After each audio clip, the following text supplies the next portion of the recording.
Depuis la publication du compte-rendu des travaux du comité technique chargé de la gestion de la prime à payer aux agents des régies financières et administrations assimilées, réunis le mardi 5 octobre 2021 et suivi de la mise en application des recommandations adoptées, notamment lors du paiement de ce 15 octobre 2021 qui a vu la prime à la performance budgétaire du mois de septembre 2021 subir une diminution drastique de près de 64%.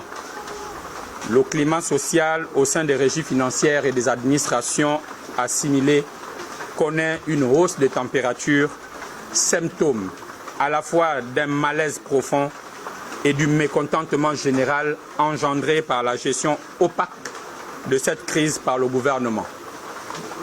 En effet, les partenaires sociaux ont à chaque fois interpellé le gouvernement sur l'impérieuse nécessité d'établir un véritable cadre de concertation inclusif afin de parvenir à des résultats concrets susceptibles de bonifier notre économie.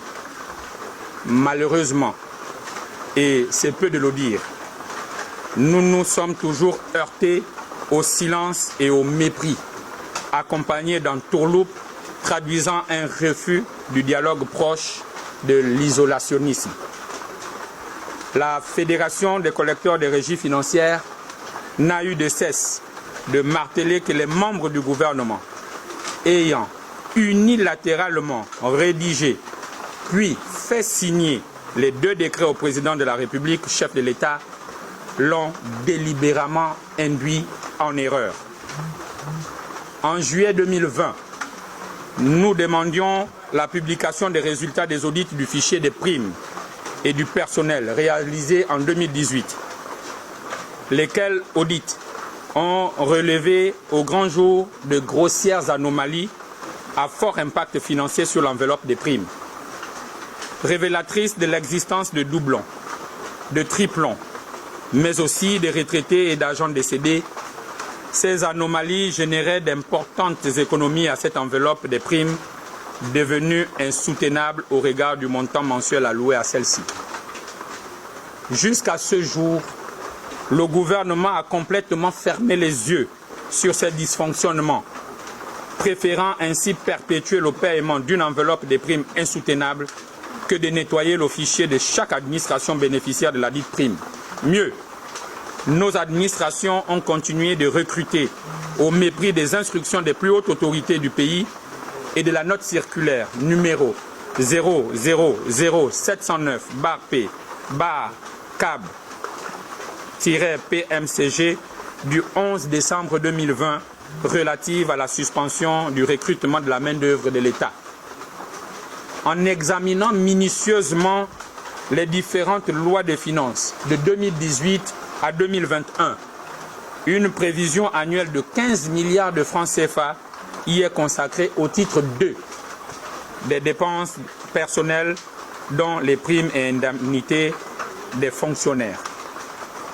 Au regard de l'insoutenable enveloppe que le gouvernement s'entête à payer chaque mois et de l'insignifiant appui budgétaire, nous aimerions poser une question au ministre du Budget et des Comptes publics.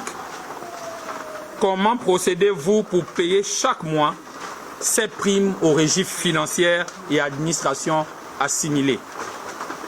Oui, mesdames et messieurs, l'isolationnisme du gouvernement, lancé unilatéralement dans un cavalier seul et ayant clairement fait le choix d'entretenir le flou dans la gestion des régies financières, ne contribue nullement à ramener la sérénité et à apaiser les esprits, car toutes les préconisations de sa part ont révélé une flagrante absence de sincérité et un manque criard de volonté ferme à apporter des remèdes à cette crise des régies financières dont les métastases ne cessent de proliférer de manière inquiétante.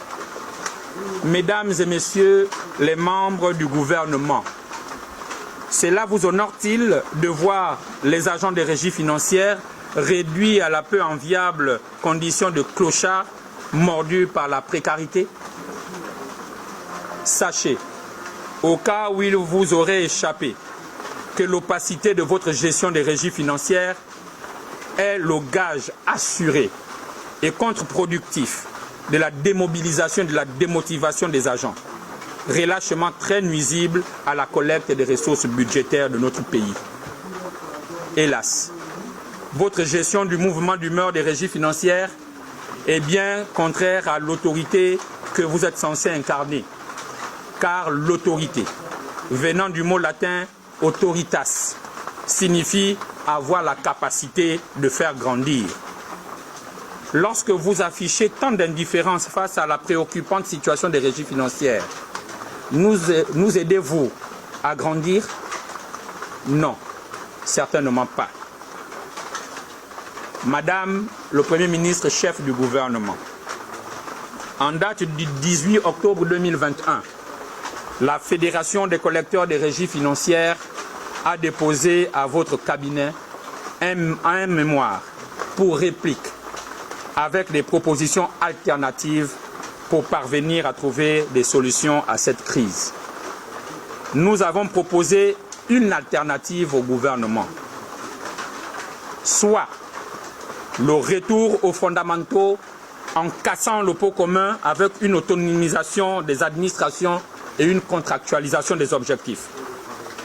Nous nous répétons, le retour aux fondamentaux en cassant le pot commun avec une autonomisation de nos administrations et une contractualisation des objectifs. Ou la révalorisation de l'appui budgétaire annuel alloué au titre de la prime et indemnité payée aux fonctionnaires. Sur un tout autre plan, il ne serait pas superfétatoire de mener une profonde réflexion inclusive afin de trouver des palliatifs jusqu'à la normalisation de la situation. Enfin, la situation que nous venons de vivre remet au goût du jour celle vécue au mois de février 2021, laquelle devrait, à la lumière des événements, connaître un dénouement heureux, c'est-à-dire un paiement sans discussion. Au regard de ce qui précède, nous, Fédération des collecteurs des régies financières, appelons l'ensemble des agents à demeurer mobilisés et à se tenir prêts à manifester de manière forte notre mécontentement, le cas échéant. Ce pays ne sera que le reflet de ce que vous, membres du gouvernement, aurez décidé qu'il soit. Nous vous remercions.